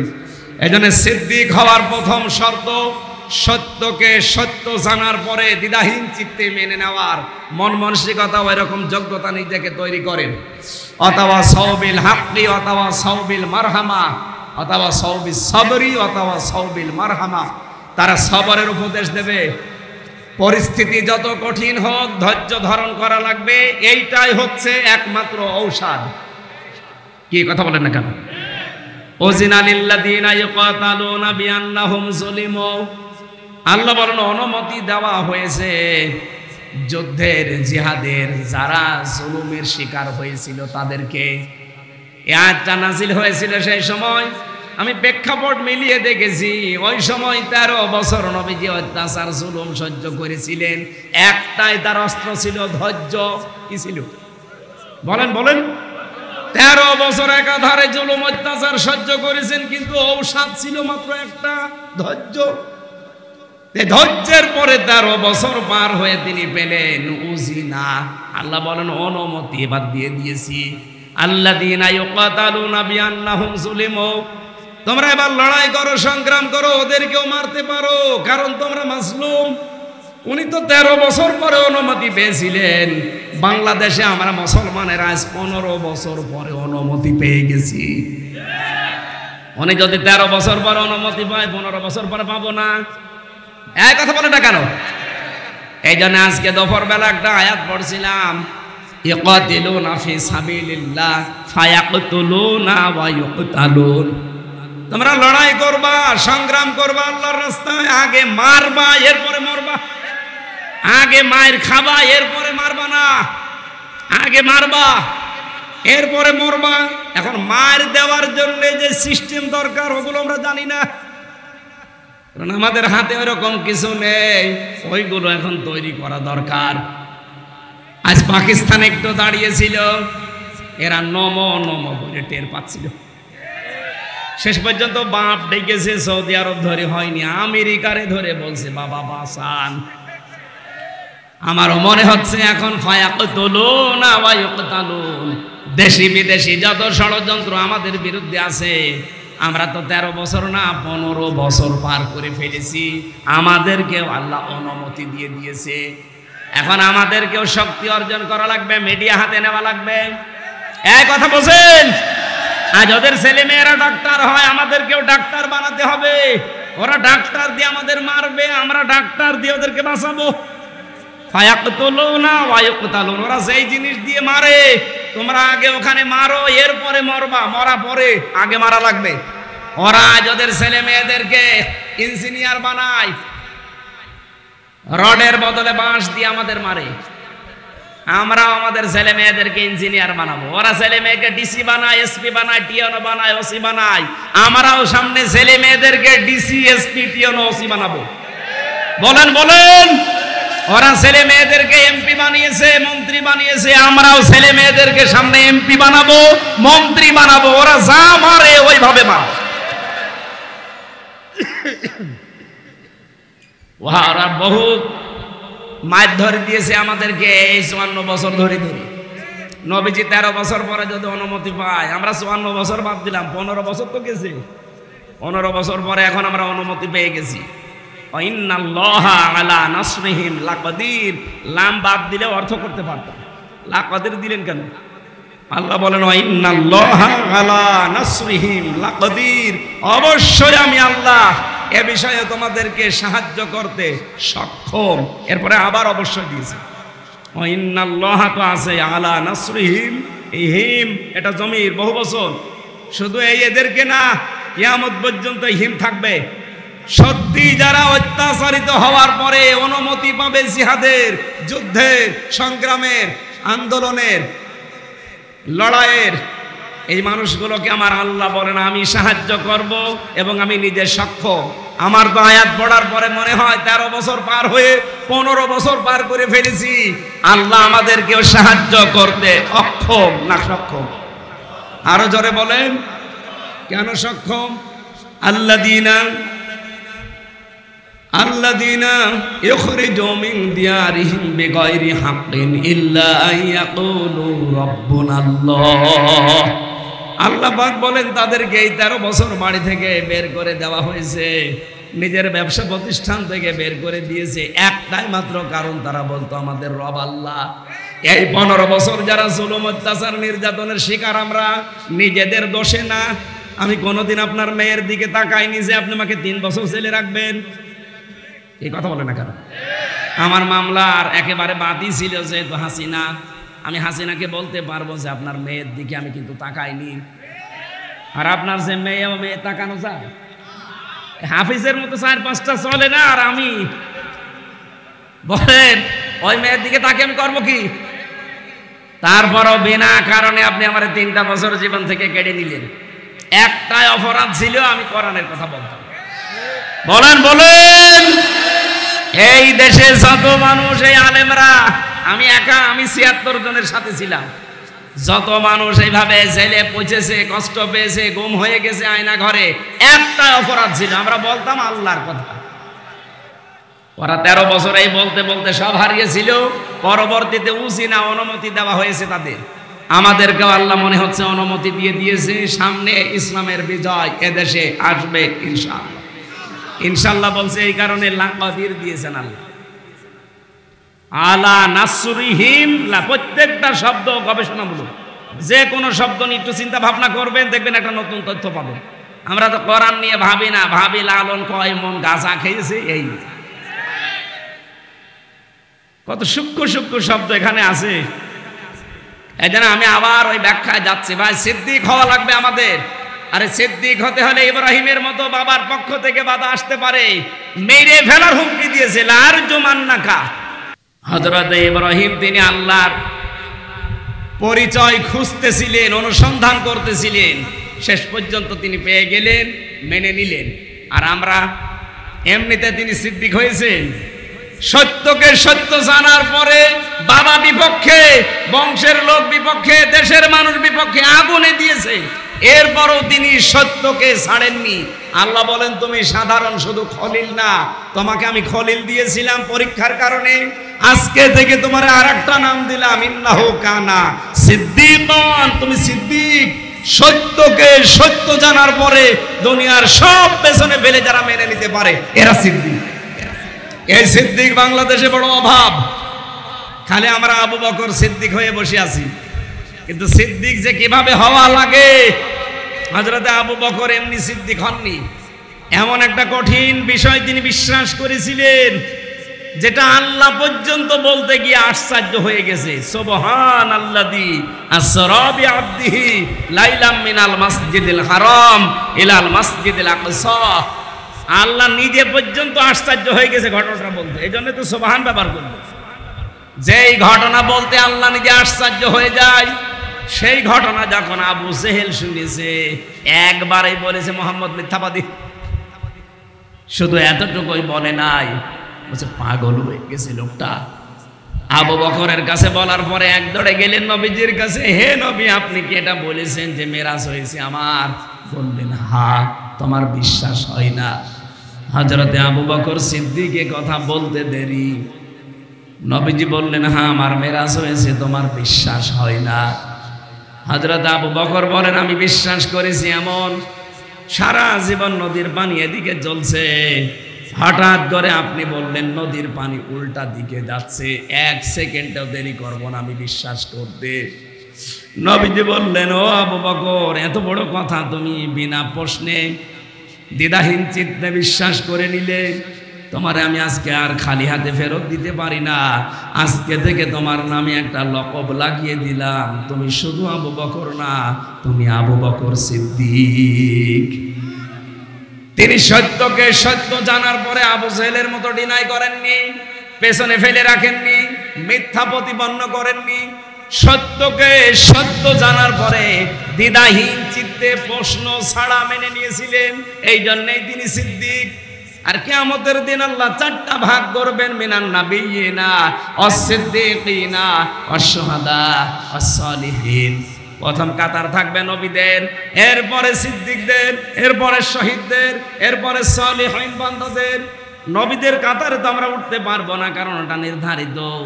সিদ্দিকদের কাতারে ওঠা যাবে যদি সত্যকে সত্য জানার পরে দুনিয়া একদিকে আর আপনি যদি মেনে নিতে পারেন। আমার কথার অর্থ যদি না বুঝে থাকেন হাত তোলেন যে আমি বুঝি নাই। সত্যকে সত্য জানার পরে যারা প্রশ্ন ছাড়া দ্বিধাহীন চিত্তে যারা মেনে নিতে পারবেন, কিয়ামতের দিন তারা সিদ্দিকে আকবরের সাথে উঠবেন। আমরা সিদ্দিক খুঁজে পাই না, মনে করি সত্য কথা বললেই সিদ্দিক হয়ে যায় না। সত্যকে সত্য জানার পরে মেনে নেওয়ার মতো মন তৈরি করেন, এইটা আজ অনেকের তৈরি হচ্ছে না। ইব্রাহিম নবী খোঁজ করে সত্য পেলেন, আর আমরা আঙ্গুল দিয়ে দেখিয়ে দেই, এরপর আপনি মানতে চান না। কোন কারণে বলেন তো? আপনি কিসের সিদ্দিক? খালি কোরআনের আয়াত পড়ে আমরা শুধু আন্দাজে আয়াত আরবিতে পড়ার পরে বাংলা যদি ব্যাখ্যা করে, তখন আপনি আর সিদ্দিকও থাকতে পারেন না, গালিগালাজ করেন। ইয়া আইয়ুহাল্লাযীনা আমানুত্তাকুল্লাহা ওয়া কুনু মা'আস সাদিকিন। ঈমানদারেরা আল্লাহকে ভয় করো আর যারা সত্যবাদী তাদের সঙ্গে থাকো। এই সত্যবাদী কারা? এই পৃথিবীতে কমপক্ষে যারা 5টা কাজের আঞ্জাম দিতে পারবে তারা সত্যবাদী। কারা? কোরআনে কারীম যদিও এই কাজকে আকাবা বলে ইঙ্গিত দিয়েছে কোরআনে, ফালাকতাহামাল আকাবাতা ওয়া মা আদরাকা মাল আকাবা। রব্বুল আলামিন বলেন, না, সে গিরিপথ পার হতে রাজি না, অথচ এই গিরিপথই পার হওয়া লাগবে সফল হতে হলে। যদি কেউ বলে আমি সিদ্দিক, তাহলে অবশ্যই তাকে গিরিপথ পার হওয়া লাগবে। হে নবী, আপনি কি জানেন এই গিরিপথটা কি? ফাক্কু রাকাবা, এটা হচ্ছে দাস মুক্তকরণ। এর আয়াত ইবনে কাসিরের ব্যাখ্যা, যদিও ওই জামানায় মানুষ বেচা কিনা হয়তো দাস দাসীর প্রচলন ছিল, কিন্তু এখন ব্যাখ্যা করবেন কি করে? এখন ব্যাখ্যা করতে হলে ফাক্কু রাকাবার ব্যাখ্যা হচ্ছে মানুষের তৈরি করা আইন, এগুলোর গোলামি যারা করে, এখান থেকে যারা আল্লাহর তৈরি করা আইনের পক্ষে নিয়ে আসে, এই মানুষগুলোই হচ্ছে সিদ্দিক। আরে ভাই, আমরা তো মানুষের তৈরি করা আইনের গোলামি করতে বলি না, আমরা বলি আল্লাহর গোলামির কথা বলেন ঠিক কিনা? যারা এই দেশে আল্লাহর আইনের কথা বলে, আল্লাহর আইনের পক্ষে, আল্লাহর দাসত্ব করার জন্য, মানুষের দাসত্ব থেকে মুক্ত করার জন্য 1 নাম্বার গুণ, 73টা দল আছে এই দেশে। কোন দলের এই গুণটা আছে আপনি বলেন? আপনি আন্দাজে বলবেন না, আপনি ভেবে চিন্তেই বলেন।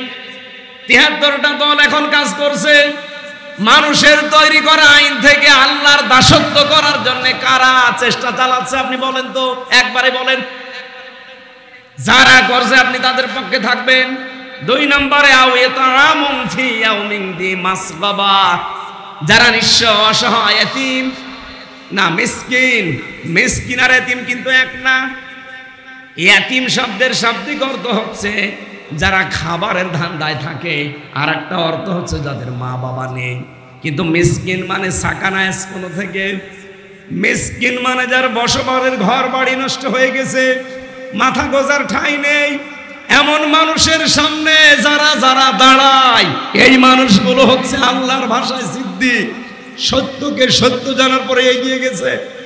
আগস্টের 5 তারিখের পরে দেখবেন মে মাসে, জুন মাসে এই দেশে বন্যা এসে অনেকের ঘর বাড়ি মাথা গোজার ঠাঁই নষ্ট করে দিয়েছিল। কথা বলে না কেন? কত দল আছে এই দেশে বলেন, একটা দলকে আমরা এগিয়ে যেতে দেখলাম না। ওই ফেনীতে, ওই কুড়িগ্রামে, ওই সিলমারির চরে যারা ভেসে গেছে, বাড়ি ঘর নেই, নিজেদেরও চলে না, এরপরও দেখলাম এই মানুষগুলো সেখানে যে সাধ্য মতো ত্রাণ দিচ্ছে। টাকা আপনার ছিল না, কয় টাকা দিয়েছেন আপনি? এ কাজ তো আপনার টাকায় হবে না, কারণ আপনাকে আল্লাহ সত্যবাদী হিসাবে গ্রহণ করে নাই। 3 নম্বরে ইয়াতীমান দা মাকরাবা, যারা নিকট আত্মীয় স্বজনের ভেতরে এতিম অসহায়, এদের পাশে যারা দাঁড়ায়। কিন্তু বাস্তবতা এত কঠিন, এই বাংলাদেশে অনেক মানুষ আমরা আছি, নিজের আত্মীয় স্বজনের ভেতরে যদি গরিব হয়, আপন বোন গরিব, তার পরিচয় দিতে চাই না। আর ধর্ম বোন পাতিয়েছি মিরপুরে, বছরে 3 বার করে যাই। কথা বলে না কেন? না, আপনি এখনো সিদ্দিক হতে পারেননি, আপনি আসহাবুল মাইমানা হতে এখনো পারেননি। এই কাজটা যারা করে আপনি মিলান, যারা নিকট আত্মীয় স্বজনের খোঁজ খবর নেই, তাদের পাশে গিয়ে দাঁড়ায়, নিজের চলে না তারপরেও দাঁড়ায়। এরা এমনি দাঁড়াতে পারে না, এদের পরিবারগুলো ঠিক এইভাবে তারা গড়ে তুলেছে। বাংলাদেশে বহু মানুষ দাঁড়াতে পারেন না তাদের পরিবারের কারণে, আমি তো জানি। এই গুণটা আপনিও অর্জন করতে পারতেন, ইয়াতীমান দা মাকরাবা, কিন্তু পারছেন না। আপনার নিকট আত্মীয় স্বজন গরিব মানুষ যারা আছে, চাচা হোক, বোন হোক, ফুফু হোক, এই প্রতিবেশী আত্মীয় স্বজন, এদের কাছে যেতে পারেন না, তাদের হক আদায় করতে পারেন না। একটাই কারণ, আপনার বউ বাধা দেয়, আপনার শাশুড়ি বাধা দেয়। এরকম পরিবার দেশে নেই। আমাদের বাধা দিয়ে আটকারে রাখতে পারে না, কারণ আমরা ছোটবেলা থেকে ওইভাবে তৈরি করি যে ইয়াতীমান দা মাকরাবা হওয়া লাগবে। গরিব থেকে এটা এসেছে। নিকট আত্মীয় স্বজনের খোঁজ খবর না রাখলে যত বড় মুসলমান দাবি করেন, আপনি নামের আগে পরে সিদ্দিক লাগান, জীবনও আল্লাহ আপনাকে সিদ্দিকের কাতারে কিয়ামতে তুলবে না। এই জন্য বউ যারা এসেছেন, বিভিন্ন জায়গায় বসে আছেন মা বোনেরা, আপনি যদি চান আপনার স্বামী আরো বেশি দিন বেঁচে থাক, আপনার স্বামীর সম্মান মর্যাদা ইজ্জত দুনিয়ায় আরো বেড়ে যাক, আপনি সব সময় স্বামীকে দিয়ে চেষ্টা চালাবেন। দেখো, আর যাই করো, আমাদের পক্ষে হোক বিপক্ষে হোক, নিকট আত্মীয় যাদের রক্তের সম্পর্ক, এইগুলোর হক আদায় করো। এরকম বউ দেশে কম না বেশি? বলেন বলেন। পাওয়া যাচ্ছে। আজ হাজারো পরিবারে শান্তি নেই বউ শাশুড়ির জন্যে। স্বামীগুলো আজ মানসিক রোগী হয়ে যাচ্ছে। আমি কি বেশি বলে ফেললাম? বলেন বলেন। সম্মানিতা মা বোন যারা এসেছেন, কিসের নামাজ পড়েন আপনি? আমি জানি যে আপনার রাগ হচ্ছে, আপনি মনে মনে দোয়াও করছেন যে হুজুর এতক্ষণ ভালো ছিল, কি আমাদের পেছনে আবার লাগলো, হুজুর যেন মরি যায়। যাব মরি, তারপরও সত্য বলি যায়। আজ আপনাদের এই বউ আর শাশুড়ির ছোট মনের কারণে হাজারো স্বামী আমরা আজ মানসিক রোগী। কারা কারা এরকম ঝামেলায় আছেন হাত তোলেন তো, তোলেন। সুইসাইড পর্যন্ত করছে পলাশ সাহা, এসপি ছিল, শুধু মার বর এই ঝামেলার কারণে লোকটা মরে গেল। আমরা যেন এরকম পাগলামি কেউ না করি, সাবধান হওয়া লাগবে। সিদ্দিক হওয়ার জন্য পরিবারকে এভাবে গড়ে তোলেন। এই জন্য বাংলাদেশে ৭৩টা দলের একটা দল আমি পেয়েছি, যেই দল করলেই হয় না, ওই দলে প্রতি সপ্তাহে 2 দিন করে অন্তত পারিবারিক বৈঠক করা লাগে কোরআন আর হাদিস দিয়ে। খালি আপনি সিদ্দিক হবেন হবে না, তার পরিবারটাও সিদ্দিক করা লাগবে। এই কথা বলেন না কেন? সিদ্দিক আয়েশা সিদ্দিকা কি আকাশ থেকে পড়েছিল? তাকে তৈরি করা লেগেছে। আমাদের পরিবারেও যারা আয়েশা, খাদিজা, ফাতেমা আছে, তাদেরকে আমরা আয়েশার মতো সিদ্দিকা বানাতে চাই। বলেন বলেন। আহ্বান জানাচ্ছি, দিয়ে দেন, দেখবেন এমনি আপনার বউ সিদ্দিক হয়ে যাবে। প্রতিদিন 8টা 9টা করে ঘর পূরণ করা লাগে। এমনি আপনার বউ 3 মাস 6 মাসে দেখবেন ওর চরিত্র পাল্টিয়ে ও অলরেডি এখন ফাতেমা তো জোহরা আয়েশা সিদ্দিকার অনুসারী অনুগামী অলরেডি হয়ে গেছে। এই জন্য একটা বই আছে আমার, আপনারা নিয়ে মেয়েকে পড়াবেন, বউকে দেবেন। আদর্শ 6 জন আদর্শর জীবন নিয়ে লিখেছি। মেয়েদের কারা কারা আদর্শ এই গাড়িতে আছে ওটা, যদি থাকে কোনো জায়গায় আশপাশে কোনো দোকানে গাড়িতে কোনো জায়গায় মাহফিল হলে ওইটা নিয়ে পড়াবেন। মেয়েদের এই ছোট মনটা যদি বড় হয়ে যায় না, এই ব্রড মাইন্ডের মন হয়, ন্যারো মাইন্ডের বাদ দিয়ে আমাদের পরিবারগুলো হয়ে যাবে এক একটা জান্নাতের মতো।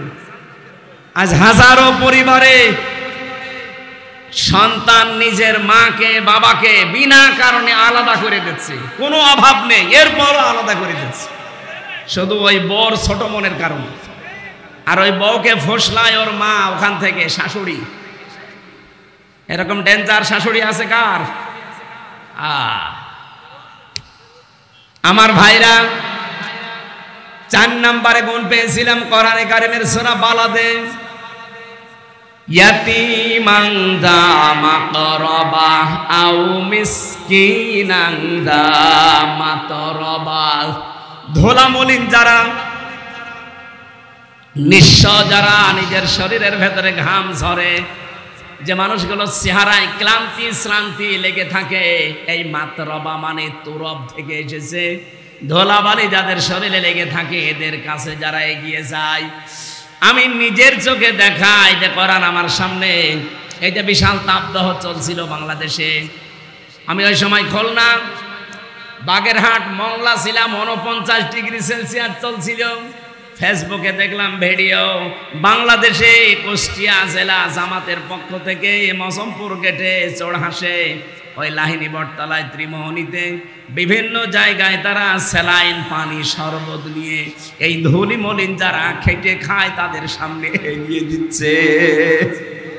এরা তো কর্মসূচি নিয়েছে কোরআন থেকে, আর আপনি কোথা থেকে নিয়েছেন? আপনার কি টাকা কম আছে?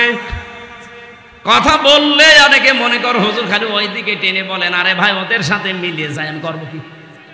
আপনার সাথে তো মেলে না। এত বড় তাপদাহ চলে গেল, কয় টাকা খরচ করেছেন আপনি? অথচ যারা খরচ করলো ওদের দিকে তাকান, ওদের নিজেদেরই সংসার চলে না। 20 টাকার পানির বোতল, 10 টাকার স্যালাইন, 8-10 টাকার শরবত মিলে 40-50 টাকায় ধনী মলিন মানুষকে খাওয়াচ্ছে। ওরা কর্মসূচি হাতে নিয়েছে কোরআন থেকে, কারণ ওরা সিদ্দিক। কিয়ামতের দিন আবু বকর সিদ্দিকের সাথে, ইব্রাহিম খলিল সিদ্দিকের সাথে তারা উঠবে। জোরে বলেন সুবহানাল্লাহ। আল্লাহ পাক বলেন এরপরও আরো কিছু গুণ আছে। সুম্মা কানা মিনাল্লাযীনা আমানু ওয়া তাওয়াসাউ বিস-সাবরি ওয়া তাওয়াসাউ বিল মারহামা ইলা আখির আয়াত। এরা ঈমান আনবে, ঈমানের ভেতরে কোনো ভেজাল রাখবে না। ঈমানের ভেজালের নাম হচ্ছে শিরিক। ঈমানের ভেজালের নাম কি? আরো জোরে বলেন, বলেন বলেন, ভালো করে বুঝবেন। আমি 3 বার বলেছি, কিন্তু ঈমানের ভেজালের নাম কি?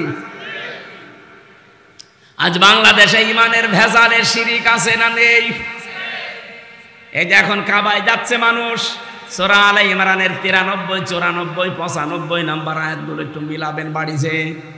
আল্লাহ পাক বলেন ফিহি আয়াতুম বাজ্জিনাতুম মাকামু ইব্রাহিম ওয়া মান দাখালাহু কানা আমিনা ইলা আখির আয়াত। আল্লাহ বলেন আমার এই কাবার এরিয়ার ভেতরে বহু নিদর্শন আছে, তার অন্যতম নিদর্শন মাকামে ইব্রাহিম। আমার এই কাবার চত্বরের ভেতরে যারা প্রবেশ করবে তারা নিরাপত্তা পেয়ে যাবে। এ গ্যারান্টি কার? আরো জোরে। বাংলার মুসলমানেরা বলেন তো, বাংলাদেশ কি কাবা শরীফ? জবাব দিলেন না। কুষ্টিয়া কাবা শরীফ। তাহলে আল্লাহ যে দিলেন ওমান দাখালাহু কানা আমিনা, এই ঘরে প্রবেশ করলে সে নিরাপদ। নিরাপত্তার বেষ্টনীতে সে স্থির থাকতে পারবে, কেউ তার ক্ষতি করতে পারবে না এরিয়ার ভেতরে গেলে। আমি নিজে দেখেছি বাইরে কত চিন্তায় হয়, মারামারি কাটাকাটি গালিগালাজও আছে, কিন্তু কাবার এরিয়ার ভেতরে কোনো মারামারি কাটাকাটি নেই। কেন? ওই জায়গাটা নিরাপত্তার বেষ্টনী দেওয়া। হামজা দিয়েছে কে? আরো জোরে। কেন দিয়েছে? কারণ ওই এরিয়ার ভেতরে কোনো শিরিক নেই। কাবার এরিয়ার ভেতরে কোনো শিরিক নেই। এ কারণে আল্লাহ বলেন আল্লাযীনা আমানু ওয়া লাম ইয়ালবিসু ঈমানাহুম বিজুলমিন উলাইকা লাহুমুল আমনু। সূরা আনআমের ৮২ নম্বর আয়াতের প্রথম অংশে আছে, যারা ঈমান আনার পরে ঈমানের সাথে শিরিক মিশ্রণ করে না, এখানে জুলুম মানে শিরিক, শিরিক মিশ্রণ যারা করে না, উলাইকা লাহুমুল আমনু, এই মানুষগুলোই আল্লাহ বলেন এই মানুষগুলোই নিরাপত্তার হকদার।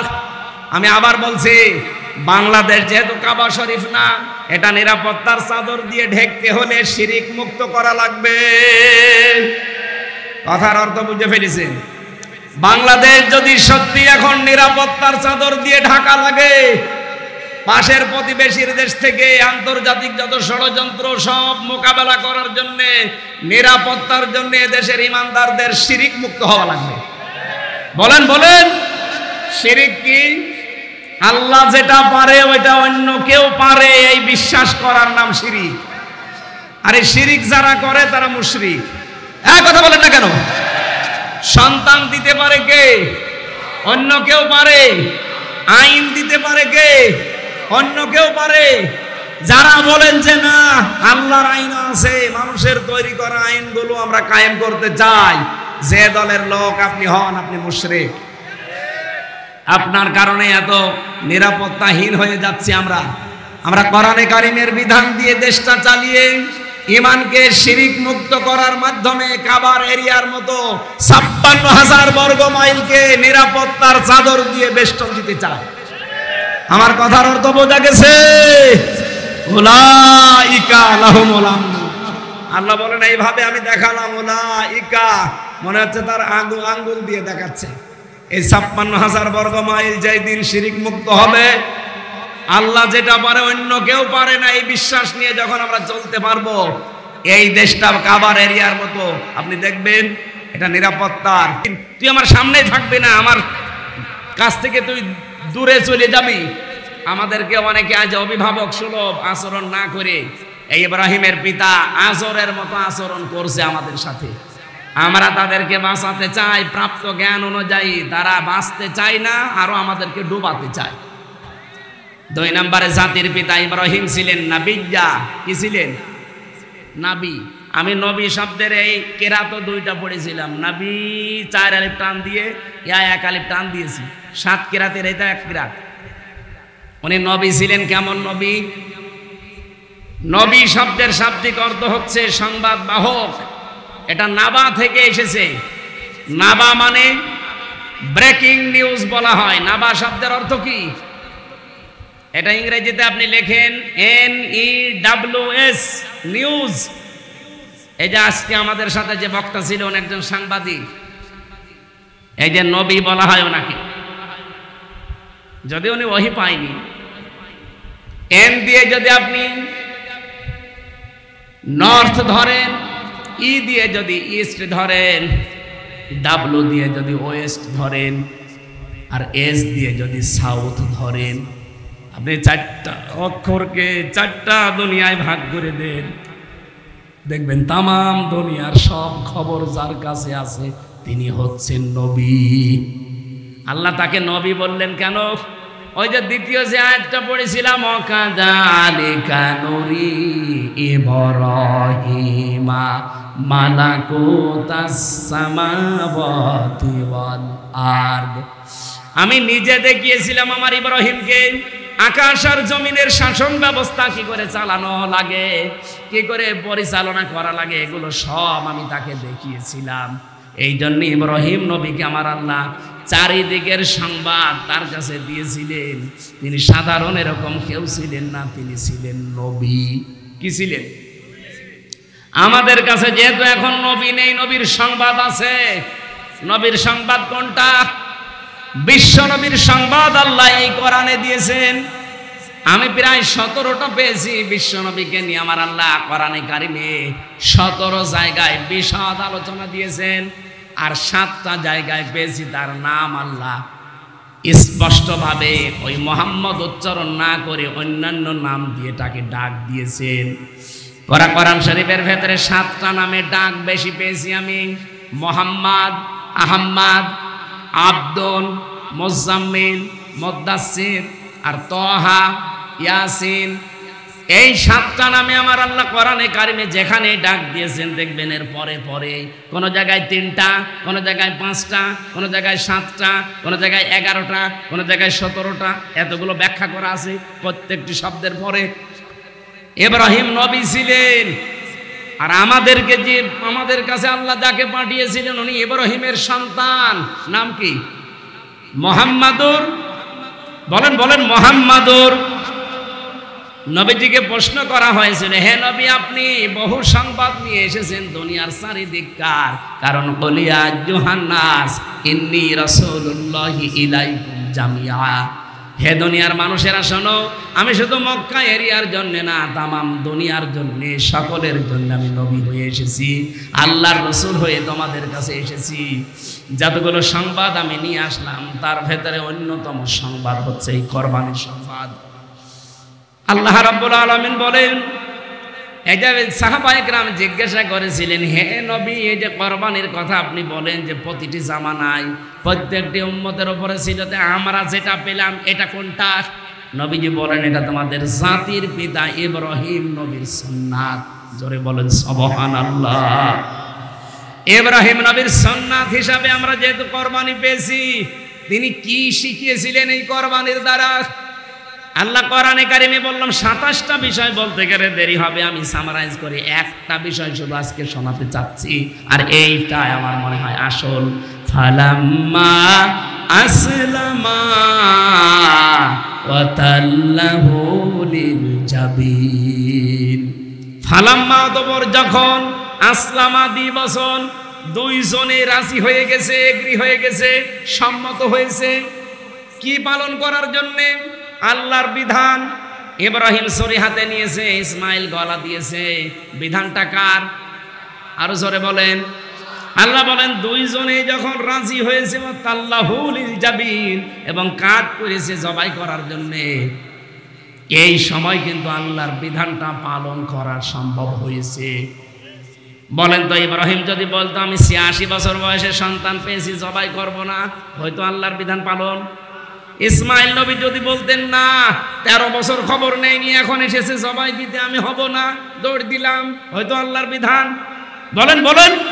আল্লাহ আসলাম আদি বছর এমনি দেয়নি, দুইজনে যখন রাজি তখনই আল্লাহর বিধান পালন হয়েছে। ও বাংলার মানুষেরা, এদেশে যারা আমরা শুধু টুপি মাথায় দেই, যারা নামাজ পড়ি, শুধু তারাই যদি চেষ্টা চালায় আল্লাহর বিধান পালন করব, এই দেশে কায়েম করব, হবে না। মুসলমান যারা আমরা আছি 92%, এমনকি অন্য ধর্মেরও যারা আছি, দল মত জাতি বর্ণ ধর্ম নির্বিশেষে, এই দেশে সবাইকে এখন ইসমাইলের ভূমিকায় আসা লাগবে। 1628 জন মানুষ এখন দায়িত্বে আছে, তারা এখন দায়িত্ব পালন করবে ইব্রাহিমের ভূমিকায়। আল্লাহর বিধান সামনে যখন যেটা আসবে, তরবারি তুলে নেওয়া লাগলে তরবারি তুলে নেবে। আর 18 কোটি জনগণ আমরা এখন সবাই ইসমাইলের ভূমিকায়, যদি গলা দেওয়া লাগে দরকার হয় গলাও দিয়ে দেব। এই কথা বলেন না কেন? ফালাম্মা আসলামা, এই দুইটা বাপ বেটা যখন আমরা শাসক এবং জনগণ যারা আছি এক হয়ে যাব, দেখবেন এই 11 দিন পরে যে কোরবানি, এই কোরবানির সময় আল্লাহর বিধান বাংলাদেশে কায়েম হয়ে যাবে ইনশাআল্লাহ। এইটা আল্লাহর নবী ইব্রাহিম আমাদের জাতির পিতা শিখিয়েছিলেন। কালকে একটা প্রশ্ন এসেছিল, হুজুর কোরবানিতে আর মাত্র 11 দিন আছে, বেনামাজির সাথে ভাগ দেওয়া জায়েজ আছে কি? আমি বললাম ভাগ দেবেন বেনামাজির সাথে, নামাজের সাথে পরে, আগে কোরবানি না আগে নামাজ? ফাসাল্লি লিরাব্বিকা ওয়ানহার, আগে নামাজ পড়ো এরপরে। বলেন না কেন? আগে নামাজের কথা দিলেন, এরপরে কোরবানি, আপনি নামাজই পড়েন না, কোরবানি কিসের কারণে দিচ্ছেন? এই জন্য তাকে উত্তর দিয়েছে, এক কাজ করবেন, নামাজি যারা আছেন নামাজের সাথে নামাজিরা ভাগ দেবেন, আর বেনামাজি যারা আছেন বেনামাজি একসাথে ভাগ দেবেন। কারণ ওদেরটা তো এমনও হবে না, ওখানে গোশত খাওয়া হবে, ওরা দিক, আর আমরা যারা নামাজিরা মিলে দেব। আমরা ইব্রাহিম নবীর এই গুরুত্বপূর্ণ শিক্ষা দায়িত্বশীল যারা আছে ইব্রাহিমের ভূমিকায় আপনারা আসবেন, আর আমরা জনগণ 18 কোটি আমরা ইসমাইলের ভূমিকায় সামনে পালন করব ইনশাআল্লাহ। আল্লাহ রাব্বুল আলামিন জাতির পিতা ইব্রাহিমের রূহানি সন্তান হওয়ার তৌফিক দিন, আমিন। আগামীতে বাংলাদেশ জামাত ইসলামীর মনোনীত এই ভেড়ামারা উপজেলায় ডক্টর, একজন শিক্ষিত মানুষ, আপনাদের এলাকার সন্তান নুরুল আমিন জসিম ভাই, জামাত ইসলামী বাংলাদেশ থেকে উনি মনোনয়ন পাওয়ার চেষ্টা চালাবেন উপজেলা থেকে। আপনারা জানেন বাংলাদেশ জামাত ইসলামী, ইসলামী ছাত্র শিবির, ইসলামী ছাত্রী সংস্থা, বাংলাদেশে এই তিনটা দল আমি পেয়েছি যারা জোর করে কোনো কিছু চেয়ে নেয় না, দিলে আরো কান্নাকাটি করে। বাংলাদেশে আর কেউ এটা দেখাতে পারেনি আজ পর্যন্ত, আমার মনে হয় পারবে কিনা তাও জানি না। উনি যদি জোর করে চেয়ে নেয় যে আমারে দেওয়া লাগবে, ওনারে ভোট দেবেন না। দলীয়ভাবে যদি জামাত ইসলামী থেকে জোর করে চাপিয়ে দেওয়া হয়, আমি ওয়াদা দিচ্ছি আপনাদেরকে, ওইটা দিলে ওনার কাছ থেকে দুর্নীতি পাবেন না। যারা জোর করে দায়িত্ব চেয়ে নেয় তাদের উপর আল্লাহর রহমত থাকে না, আর যাদের উপরে চাপিয়ে দেওয়া হয় এই মানুষগুলোকে আল্লাহ নিজে কন্ট্রোল করে চালায়। আগামীতে এরকম পরিবেশ তৈরি করার চেষ্টা চালাবো, আল্লাহুম্মা আমিন। লা ইলাহা ইল্লা আনতা সুবহানাকা ইন্নী কুনতু মিনাজ জালিমিন। রব্বুল আলামিন, গভীর রজনী পর্যন্ত কোরআনের কিছু কথা শুনেছি।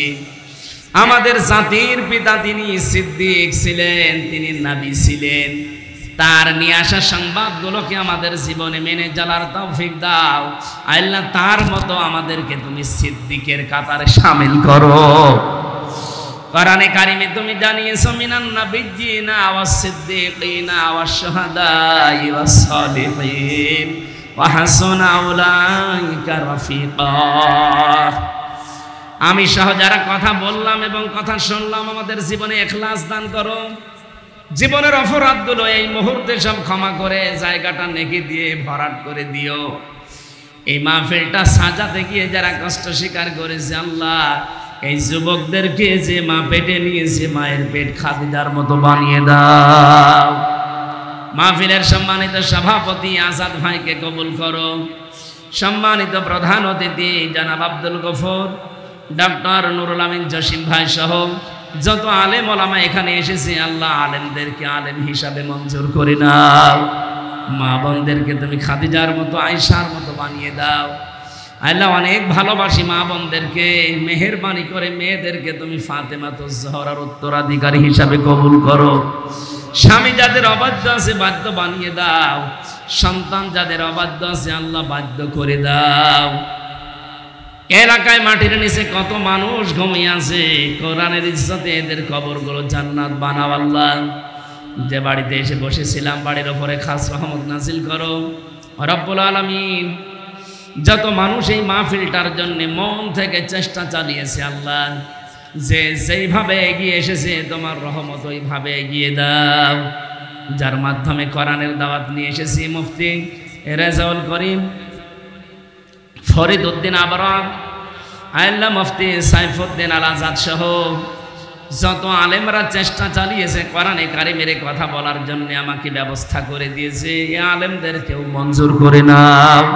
এই কুষ্টিয়া আমার প্রাণপ্রিয় জন্মভূমি, আমার জেলা, এই জেলার মাটির নিচে যত মানুষ ঘুমিয়ে আছে সবাইকে কোরআনের ইজ্জতে মাফ করে দাও। আগামীর দেশটা তুমি কোরআনের হাতে তুলে দিও আল্লাহ। চর্ম চোখে যেন দেখতে পারি বাংলাদেশটা তোমার কোরআন দিয়ে চলছে। বারাকাল্লাহু লানা ওয়া লাকুম ফিল কোরআনিল আযীম। কখন কার কাছে আজরাইল পাঠিয়ে দাও জানি না আল্লাহ।